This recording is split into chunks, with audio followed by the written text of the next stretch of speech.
The paths we're following are slow going, so you might as well keep your ears open and listen to what old Jed has to say. A few decades back, folks in the NCR started to hear about a community in northern Utah called New Canaan. Didn't know much about them, except that they were religious folks, sent out missionaries to talk to the tribes. We've seen our share of cults, but the New Canaanites, they were honest traders. Good fighters, too. Raiders wouldn't tangle with them. But then, the Legion appeared in Arizona. I reckon you know all about them. Turns out Caesar's first war chief, the Mal-Pace Legate, was a New Canaanite, Joshua Graham. Legend goes that Graham was the meanest, toughest son of a bitch in the whole damn Legion. The New Canaanites wouldn't talk about him. They were ashamed. Guess I can't blame them. Well, at Hoover Dam, the Mal-Pace Legate finally met his match. Hanlon and Oliver kicked his New Canaanite butt right back over the river. Caesar had to make an example for the others, to show them that even at the highest level, failure wouldn't be tolerated. He had Graham covered in pitch, lit on fire, and thrown into the Grand Canyon. People say he didn't even scream on the way down. Not long after, some of the slaves and tribals started to talk. Said Graham wasn't dead. Shouldn't have been any surprise. All this talk bothered Caesar, so he forbade anyone from speaking his name. Wanted to erase Joshua Graham from history. He got his wish. Joshua Graham disappeared, and in his place came legends of the burned man walking the wastes. Probably just a tribal ghost story. But New Canaan's been silent for a long time. Maybe it's a coincidence. Maybe the Mal-Pace Legate is dead. Or maybe Joshua Graham did crawl out of that canyon and finally found his way back home.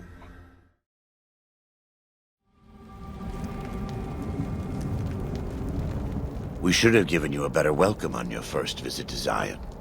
But from what I hear, the Whitelegs beat us to it. Whitelegs seem to be the only visitors we have these days, and I wouldn't have expected anyone from the Mojave to come looking for us. And you're a courier, no less. Not the one I was expecting, but I suppose he wouldn't have come with a caravan. I don't know if you were close to the other members of your group, but you have my sympathy. I pray for the safety of all good people who come to Zion, even Gentiles. But we can't expect God to do all the work.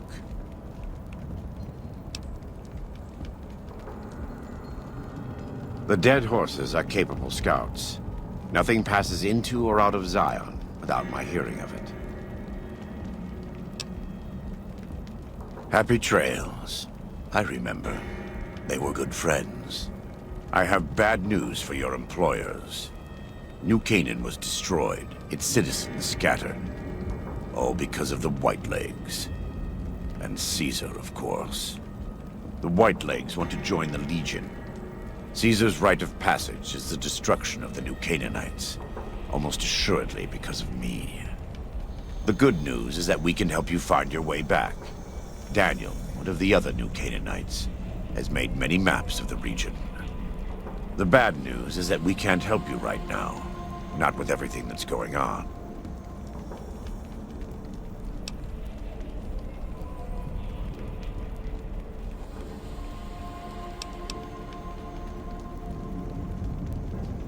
There are many reasons why that would be a bad idea.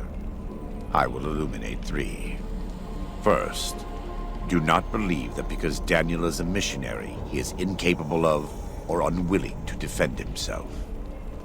Second, if you harm Daniel or any of the sorrows or dead horses, I will find you. Make no mistake.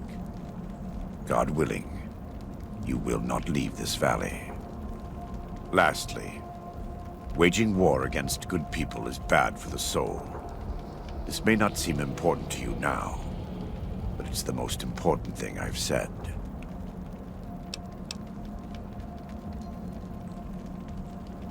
You're a good neighbor to us. We all go through periods of darkness. In such times, we can turn to the Lord. But it's good to have friends. Daniel and I need pre-war tools to help us navigate beyond Zion. Should we need to evacuate, these instruments will be vital to us. Normally, we would have some of the dead horses or sorrows look for them. But many pre-war buildings in the valley are taboo. They won't go inside.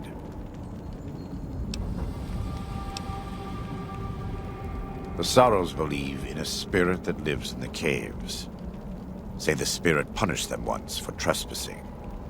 They put special marks around the cave entrances to keep people out. It doesn't work on the Whitelegs, of course, but the dead horses are spooked. Thank you. Follow's Chalk can help you find your way around the valley. He's inexperienced, but he knows enough of our language to ignore the taboos about pre-war buildings.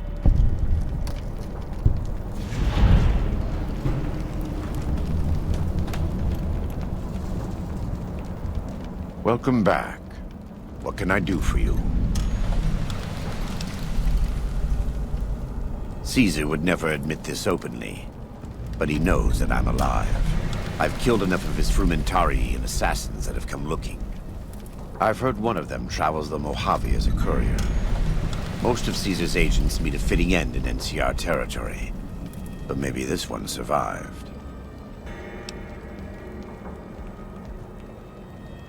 I have to admit, it's hard to believe that even after all he did to me, all he tried to do to find and erase me from this world, he went first. No doubt this will be good for the Mojave. I can only hope Arizona and the tribes don't suffer as the Legion falls apart around them. Good. You're doing God's work, whether you believe it or not. I am a New Canaanite. We believe we are the heirs of a spiritual tradition, given to our ancestors thousands of years ago. We have made and kept covenants with our Lord God to honor his laws. In exchange, we are promised eternal salvation after this life. A day will come when our Lord returns to judge us all. Until then, we must honor his laws and start others along the path of salvation if we can. That's why we trade with others and work the tribes. We have more than food and medicine to offer. Good news is our most valuable commodity. In a world filled with misery and uncertainty, it is a great comfort to know that, in the end, there is light in the darkness. Every day we move closer to our judgment. We must do our best to walk in the footsteps of our Lord and teach others how to do the same. For many of us, the road is a difficult one, but the path is always there for us to follow, no matter how many times we may fall. Every day. Some days are harder than others. In the Great Basin and Colorado Plateau, all tribes are known for a specific weapon. Whitelegs are known for their big submachine guns, storm drums. They broke into an armory near Spanish Fork and have been using them for years. Of course, the dead horses have their wooden war clubs, and even the Sorrows have their Yao Guai gauntlets. This type of .45 automatic pistol was designed by one of my tribe almost 400 years ago. Learning its use is a New Canaanite rite of passage.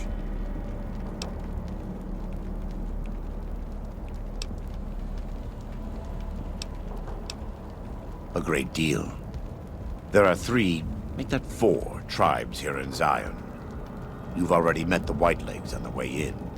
In this camp, you'll find dead horses. In the Narrows, the Sorrows. And finally, there's Daniel and myself. We're New Canaanites. They attack everyone who isn't a Whiteleg, especially caravans. They don't know how to survive on their own, so they have to raid. But as for why they are here, they are trying to wipe us out. All of us. They want to join Caesar's Legion, and they can only prove their worth by destroying the New Canaanites and everyone we shelter.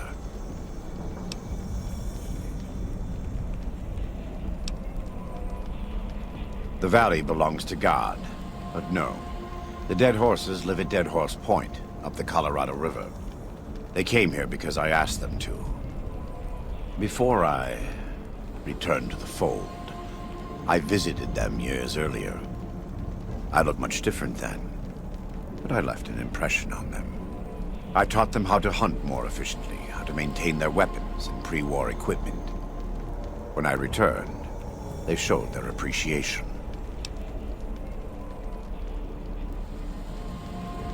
Most don't. It's been hundreds of years since the war. They've developed their own languages. Take the dead horses. We think they were originally refugees from a place called Rez, east of the Grand Canyon. They speak a combination of Rez and a language spoken by travelers who were visiting Rez when the bombs fell. Over time, the two languages blended. I was a translator years ago, but it's hard to keep up with all of the tribal variations. The Sorrows have many skilled hunters among them, but no warriors. They have not had to deal with war or raiders for decades. Even though they can hunt a full-grown Yaoguai, they don't know how to deal with the Whitelegs. That's why we're here.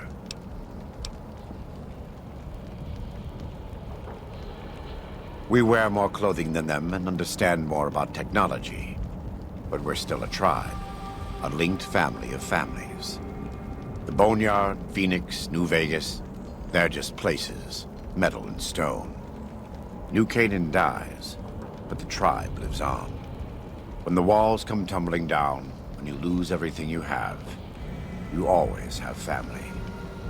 And your family always has tribe. Of course. I wouldn't say that. I am the acting war chief for the Dead Horses. They look up to me for such matters, but I only have the authority they give me. Daniel is the spiritual leader and main link of the New Canaanites to the Sorrows. He's up in the Narrows right now. Right now, I'd like you to focus on helping Daniel. Maybe there will be time later. God be with you. By the rivers of Babylon, there we sat down. Yea, we wept, when we remembered Zion.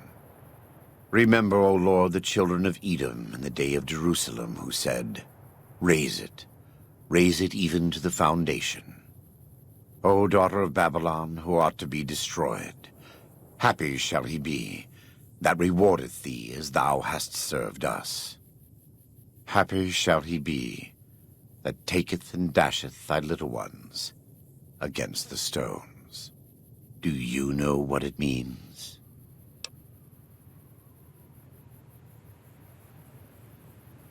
Given those two choices, yes. In the best of all possible worlds, they would just leave us in peace.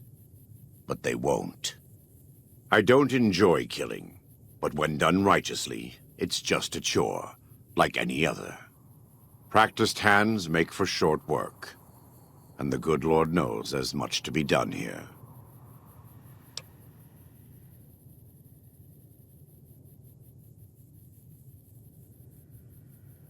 Happy are those who do the work of the Lord. Zion belongs to God and the people of God. It is a natural temple and monument to his glory. When our Lord entered the temple and found it polluted by money changers and beasts, did he ask them to leave? Did he cry? Did he simply walk away? No. He drove them out. It is one thing to forgive a slap across my cheek, but an insult to the Lord requires... No. It demands correction. You're not so certain. Fair enough. We all have doubts. Blessed are they that have not seen, and yet have believed. But you can be a Thomas for now. Fight the Whitelegs enough, and you'll see the truth. I just hope that by the time you understand, there will still be time to convince Daniel that we have to fight for Zion, to save it, and the Sorrows. Welcome back. What can I do for you?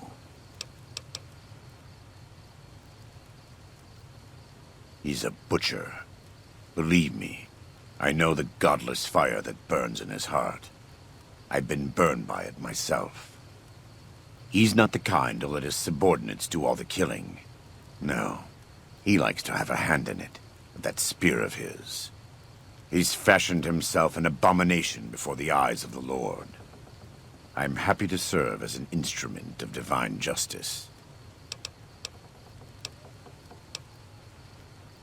It's not something I enjoy, but I pray to God that someone may learn from my mistakes. What would you like to know?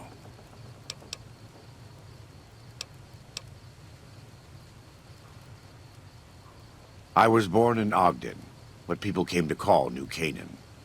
Things were more peaceful when I was growing up. When I was a young man, I went out into the world to do missionary work, as all New Canaanites do. I traveled along the Long 15 and followed 89 south into Arizona. Along the way, I met two men from a group called the Followers of the Apocalypse. Edward Sallow and Bill Calhoun. They came to teach the tribes. Calhoun was a good man. Edward was the one who got us into trouble down the road.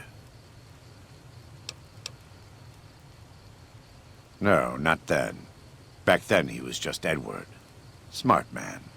Young, but we all were. We thought we could hike into the Grand Canyon and talk to Blackfoots. We did. And the Blackfoots were friendly enough at first. But eventually... I've thought back to that day so many times. I must have mistranslated. Something must have been mixed up, because the Blackfoots decided we weren't going to leave. The rest is history, assuming Edward hasn't changed it. This way lies the path to hell. Caesar needed me to translate. Translation became giving orders. Giving orders became leading in battle. Leading in battle became training, punishing, terrorizing. A series of small mistakes before a great fall. And I stayed in that darkness until after Hoover Dam. After I failed Caesar and he had me burned alive, thrown into the Grand Canyon.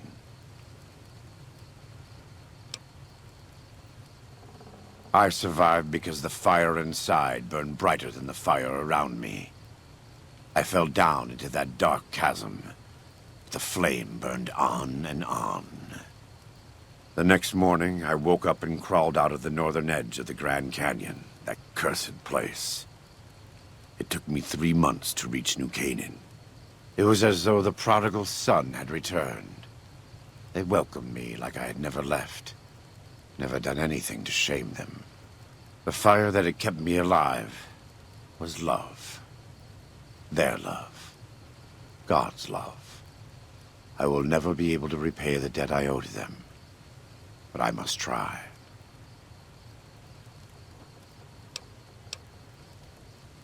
It's not something...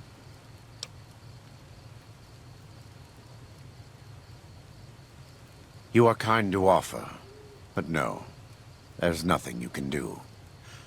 We don't use chems, but I learned long ago that I'm immune to their effects. It never stops burning. My skin. Every day I have to unwind the bandages and replace them with fresh ones. Exposing my body to the air is like living through it again. But it's better to be clean than comfortable.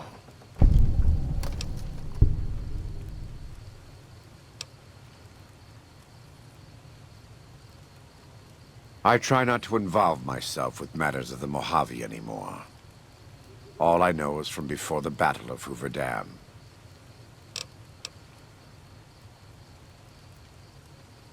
Better than Caesar, but that's not a high standard. Too much love of money and ownership. Not enough love of God and giving. Any society that derives its power and authority from the will of man alone lives apart from God. and will crumble in the end.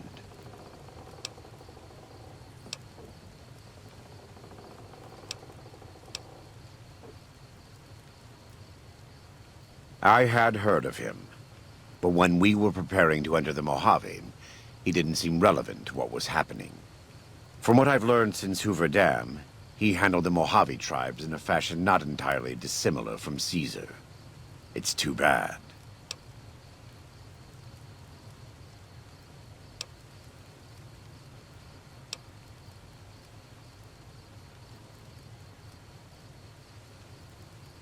Love the sinner, hate the sin. With Caesar, it's often very difficult to see through all of that sin to the person inside. I can say that we were both lucky that NCR supply lines and land routes north of Mojave Outpost were destroyed before the Battle of Hoover Dam. Something bad happened near Death Valley, at a place called the Divide.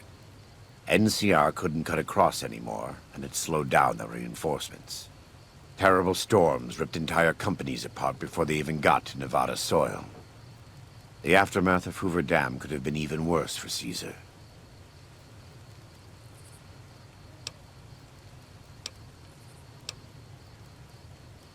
Not all of them, but they couldn't take 127 North to get around the mountains. As if Death Valley weren't enough, they had the Divide and Big Empty to deal with. From what the Legion's explorers reported, the Big Empty may as well have been a wall to any living thing approaching it.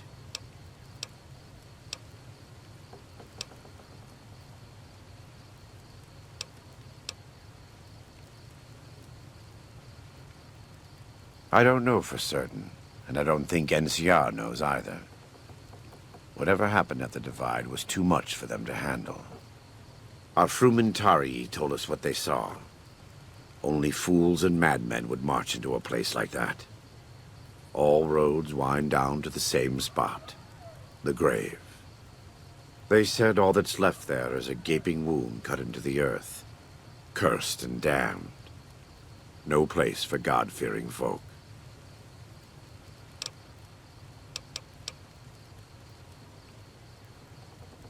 We do. Though the Whitelegs destroyed New Canaan, they didn't destroy all of our supply caches. All forms of currency are recognized here. Caps, NCR dollars, even Legion coin. Take a look.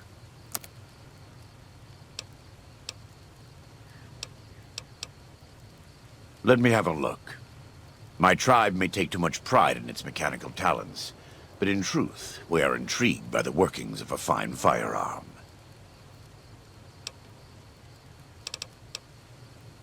God be with you. Welcome back. What can I do for you?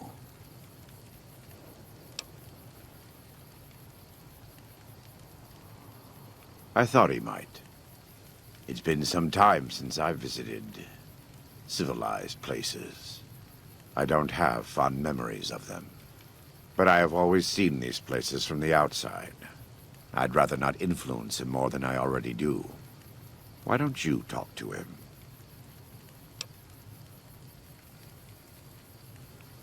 And let him know. Follows Chalk needs more guidance in his life. I'd prefer it not come from me. If people want to look to me for how to fight, I will show them how. I believe God put me on this earth for that very reason. But to live like me, think like me, no. There are better people for them to look to for such things. God be with you. Thank you for this. I know Daniel doesn't approve, but destroying the Whitelegs is the only way to ensure the Sorrows can remain in Zion. You and I will lead a group of Dead Horse warriors and Sorrows hunters into 3 Marys from this position. Our objective is to find the Whitelegs' leader, Salt-Upon-Wounds, and prevent him from fleeing. Show no quarter to the Whitelegs we come across. Make no mistake about why we are here. This is an extermination. God be with you.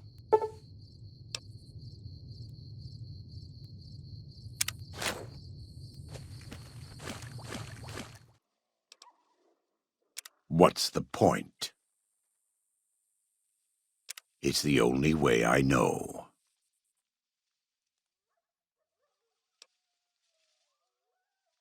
Fine. If that's your style, I can adapt. Naturally. No thanks. As you like. I'm at your side.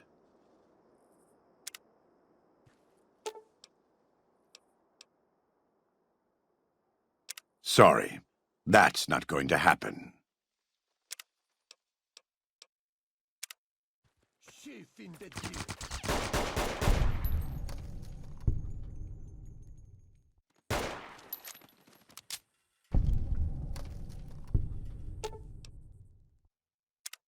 The time for talk is past. The Lord's work must be done. Prepare to meet your maker. Don't try to hide from me. You can't stay hidden forever.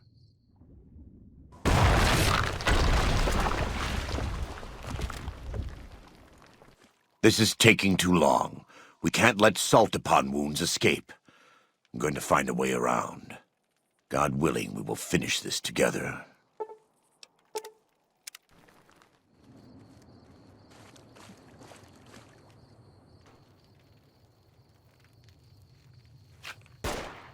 We warned you at Syracuse, and you persisted.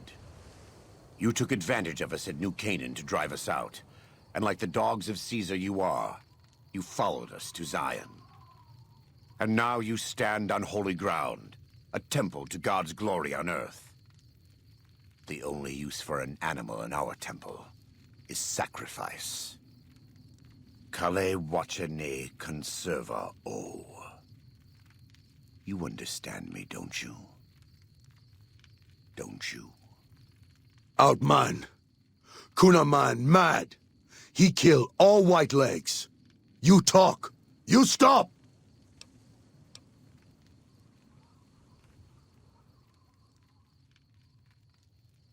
Him hear you. You talk. Don't listen to this thing. His cries are those of a mad beast caught in a thicket. He gave no mercy to my family, and I will give none to his.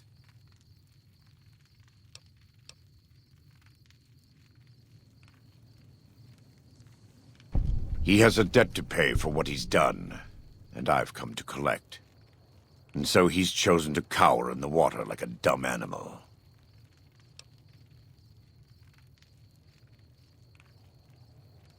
I want to take from them what they took from me, from my family. In this life, I want them to suffer. I want all of them to die in fear and pain. I want to have my revenge. Against him. Against Caesar. I want to call it my own. To make my anger God's anger. To justify the things I've done. Sometimes I tell myself that these wildfires never stop burning. But I'm the one who starts them. Not God. Not them. I can always see it in my mind. The warmth and the heat. It will always be a part of me. But not today. Go. Get out of here. Go back. Back to the Great Salt Lake.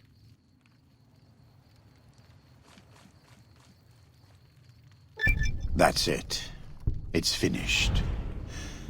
Thank you for staying with me. I couldn't have done this on my own. Let's go find Daniel. Tomorrow we'll be here soon. And there is much to do.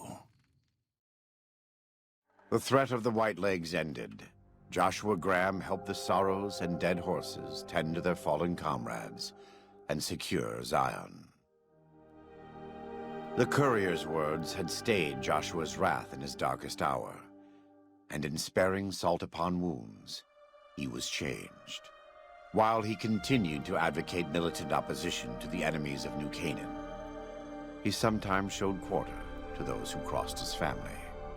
Eventually, this new spirit would diminish the myth of the burned man in distant lands. A small price for the peace it brought to Joshua Graham.